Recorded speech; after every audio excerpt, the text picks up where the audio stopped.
কাজী আবু বকর নামে এক গরিব সন্তান, খুব গরিব মানুষ।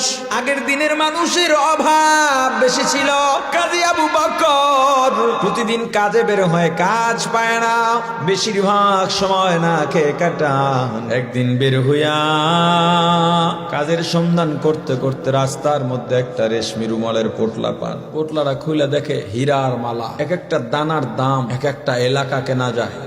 এতদিন রিজিকের তালাশ করছে, এখন এই পরে পাইছে জিনিস, প্রথম ধরতে চায় না, পরে চিন্তা করলো দামি জিনিস আর একজনে নিয়ে গেলে চোরে পাইলে তো বেচারার লস হয়ে যাবে। আমি আমানতদার, আমার উপরে আমার একটা বিশ্বাস আছে, আমি মালিককে পৌঁছে দেওয়ার চেষ্টা। আলোচনার সুবিধার্থে বলি, একটা সোনার চেইন ধরে নেন। এখন রিজিক তালাশ করবে কোন সময়, ঘরে আর বলে কে আছো, মূল্যবান সম্পদ হারাইছো, আমার কাছে আসো, আমি কাজী আবু বকর, কাছ থেকে নিয়ে যাও।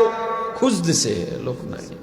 হঠাৎ একটা লোক পাওয়া গেল, যে ভাই আমার এরকম একটা হার হারিয়ে গেছে, আপনার হারের বিবরণ দেন। সব দিল, সব মিলে গেছে, নেন এটা আপনার। বেচারা কি খুশি, তাকে সেখান থেকে এক দুইটা দানা দিতে চাইলেন, ওটা দিলে কাজী আবু বকর যুবক মানুষ সারা জীবন বসে খেয়ে কাটিয়ে দিতে পারত।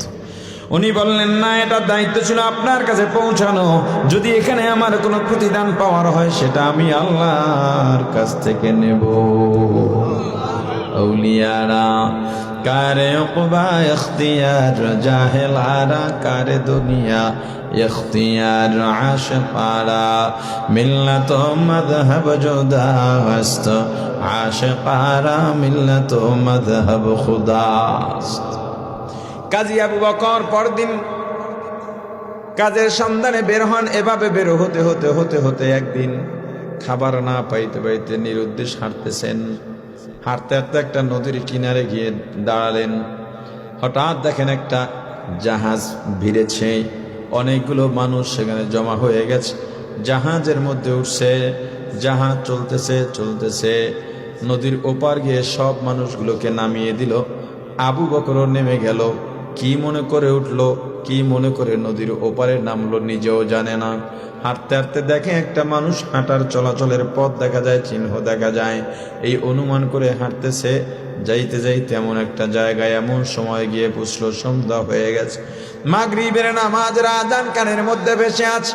আবু বকরের মনটা বড় হয়ে যায়, নিশ্চয়ই পাশে মসজিদ আছে, এখানে নামাজ পড়ে রাত্রটা কাটিয়ে দেব। আবু বকর মাগরিবের নামাজ আদায় করে মসজিদে বসে মধুর আওয়াজে তেলাওয়াত করতেছে। মানুষজন সব ভিড় জমায় ফেললো। এই যুবক তো এলাকায় আর কোনোদিন দেখি নাই, এই যুবক এখানে কোত্থেকে এলো, এত সুন্দর তেলাওয়াত কোথায় পেল? মানুষজন সবাই তেলাওয়াতের পর জিজ্ঞেস করলো, বাবা তোমার বাড়ি কই? বলে জানি না, নদীর ওপার থেকে আসছে, এই এলাকায় কোনোদিন আসি নাই, কাজের সন্ধানে বের হইছিলাম।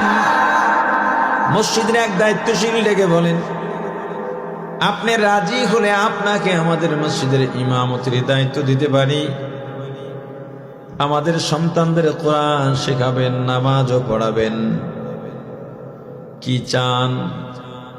কাজী আবু বকর ডেকে বললেন, 3 বেলা খাবার হলেই হবে, মাঝে মাঝে প্রয়োজনীয় পোশাক আদি। নিজেও খুশি হলেন, দিনের সঙ্গে লেগে থাকবেন, রিজিকও হলো, এভাবেই দিন কাটিয়ে দেবেন। বছর খানিক পর মসজিদ কমিটি এক জায়গায় বসে এলাকার মোড়ল যারা আছে, যে আমাদের ইমাম সাহেবকে তো বিয়ে করানো দরকার, আপনাদের অঞ্চলে যত ইমাম আছে অবিবাহিত সব বিয়ে করাই দিবেন, নিজেরা টাকা পয়সা দিয়া আসে, ঠিক আছে? এলাকার সবচেয়ে সম্ভ্রান্তশালী পরিবারের মেয়েকে ইমাম সাহেবের সঙ্গে বিয়ে দেবেন। আপনার মেয়ের জীবন দুনিয়ার জান্নাত হয়ে যাবে ইনশাআল্লাহ।